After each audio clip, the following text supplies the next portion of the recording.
Peace, peace, peace. What's going on, family? Hope all is well. Just touching bases with y'all. I got a question.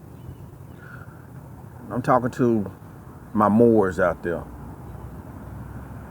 And the Hebrew Moors, Kemetic Moors, the Aboriginal Autochthonous, Paleo-American Moors, pretty much L's and Bays.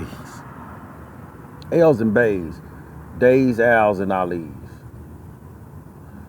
My question is, what do titles of nobility really mean?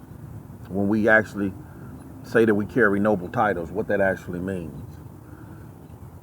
You know, if you look and actually not so much as take into account what a person's appellation, but they may tell you that their appellation is, but you actually study their nature and their actions, their character, you know, are they even befitting a title of such? You know, there's an old saying that says, watch your thoughts, because your thoughts become your words become your action becomes your deeds become your character, and your character ultimately becomes your destiny. So destiny means that, in the sense of karma, in the scales of Ma'at, you reap what you sow. The universe doesn't bestow anything wicked upon you if you did not reap it. If you did not sow it, excuse me. If you sowed it, then you shall reap. This is in the scriptures. This is a universal law of nature. So my question is, what does it mean actually when we wear titles of nobility? You know, when we look at these ancient titles that we may carry, you know, there's a certain type of character that goes with that. This is not just something that you put on the end of your appellation, you know, to give people, you know, a notice of who you are as it pertains to the land. No, there's a character that actually comes with it. And so when you are not in accordance with your character, well, then that's befitting that is befitting of that title.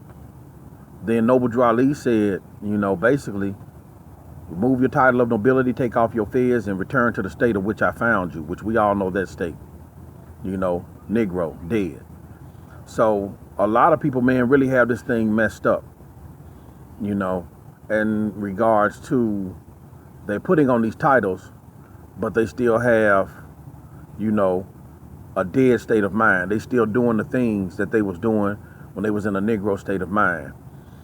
In other words, they haven't been raised to a living perpendicular. They still in a dead horizontal. They actually don't know what it means to be a Moor, or to actually be Paleo-American, Autochthonous, Aborigine. There are certain honors, codes, characters, and principles that goes with those things. And I see this displayed time and time and time again.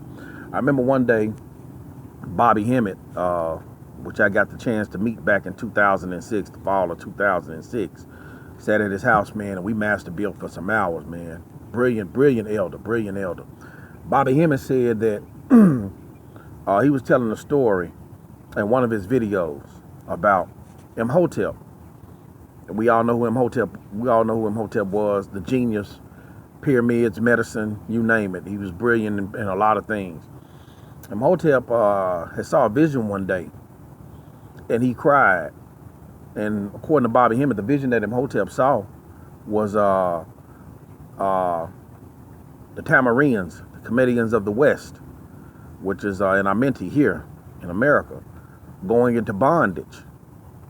And Imhotep had actually cried, and he asked the netter what could be done to stop this thing. The netter said that it has to be fulfilled.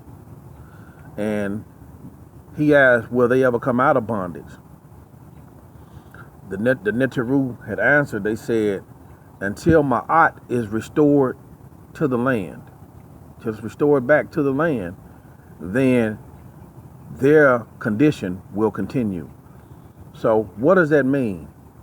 What that means is that you cannot blame the European, Caucasian, the so-called Yobo, or whatever you want to call them, for your condition, the condition that our people are in. Ultimately, you are the one that's responsible for your own condition. And the reason being is because of how you treat your brother or how you treat your sister. You set the chain of events into effect in the cosmos to where Ma'at always balances the scales. She will always balance the scales. That is a universal principle of law. There is no debt in the universe which is left unpaid.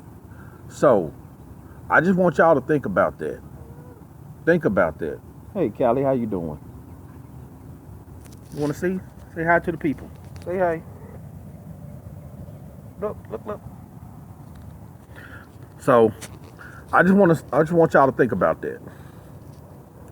You know, do you get down.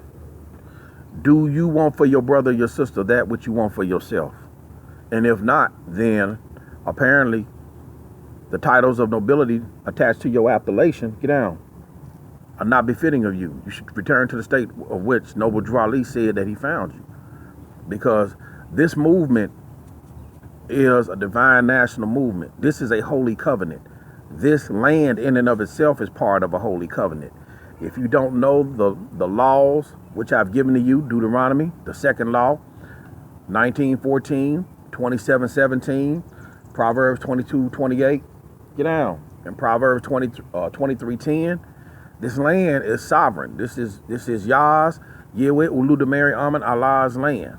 And therefore, the laws of Yahweh Uludamari Amen, Allah are the chief principle law, which are the cosmic universal laws.